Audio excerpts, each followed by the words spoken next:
other boys do.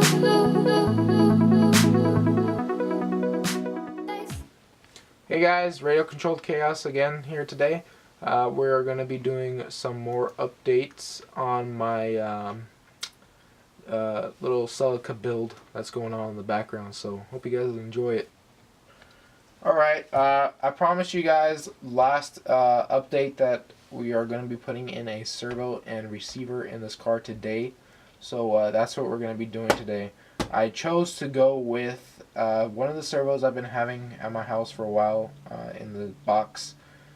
Just never pulled it out and used it. This is a perfect kit to use it because it's a lightweight steering system. It's a lightweight car. It's not really going to need a lot of torque to move it. So I can go ahead and I can put in a small little cheapy, servo for it to work. I also got the DXR4 Pro in the background, so that's the receiver we're going to be putting in today.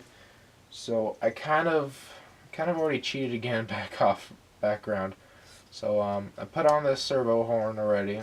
I put on the posts, and I put the receiver right on top of the servo because I've mocked up everything, and that was the best place to put it actually. So I'm trying to keep the weight in the front of the wheels so I can get better cornering, because this car is a cornering type of deal. So this is actually a wire harness for a light kit in the future. So I had it laying around. I said let me put it on, so later on we'll be putting a wire harness in. So we're going to install this today, and basically I'm just going to be snapping in that little clip that we put in last episode for the servo saver. That's going to be snapping into the servo saver.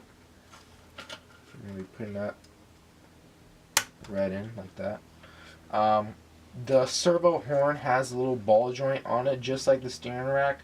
That ball joint was already connected to the servo horn from factory, so you didn't have to do that. It was a nice little thing they could do for you, because I know those things are a pain in the butt to put in.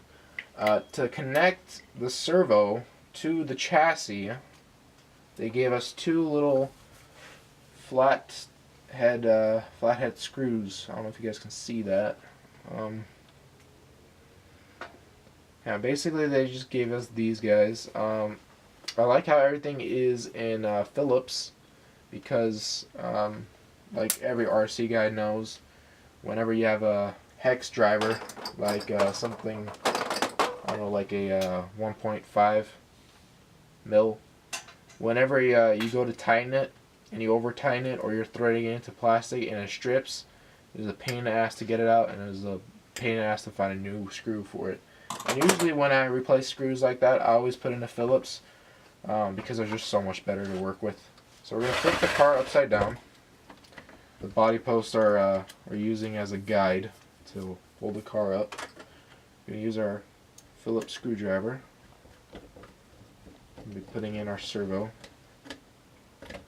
Somewhat threading. I've already pre-threaded the plastic. It does not come pre-threaded from factory. It is an option that I've done so it can make my life easier, because it's kind of a difficult challenge to be putting in a servo and trying to thread it when you're holding it with one hand, trying to thread it with another one, because it requires a lot of pressure. Okay. The car comes with a chassis that, for the servo, has a nice little slot on one side for if you had, any bigger, wider servos for adjustment. So I'm just going to put the car on its side. I'm sorry if you guys can't see the shot. It's kind of difficult to drill this in. You can also use a electric drill for this. Your plain Jane electric drill. Just make sure to put the torque setting on something like a 1 or 2. Probably a 3 would work too. Putting this guy in. Almost done. Sorry guys.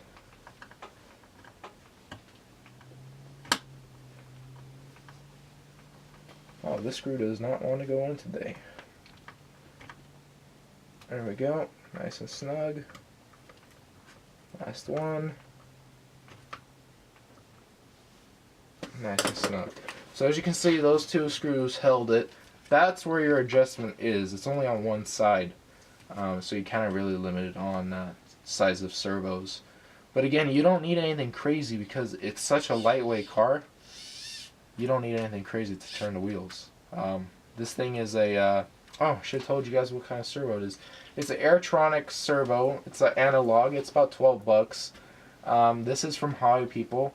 The servo is, it's a moderate servo. It's pretty nice for lightweight cars. If you put it into, like, let's say the low C in the background, it is not going to perform well at all. But for this car, I think it's going to perform just fine for us. So that's it, guys, for this update.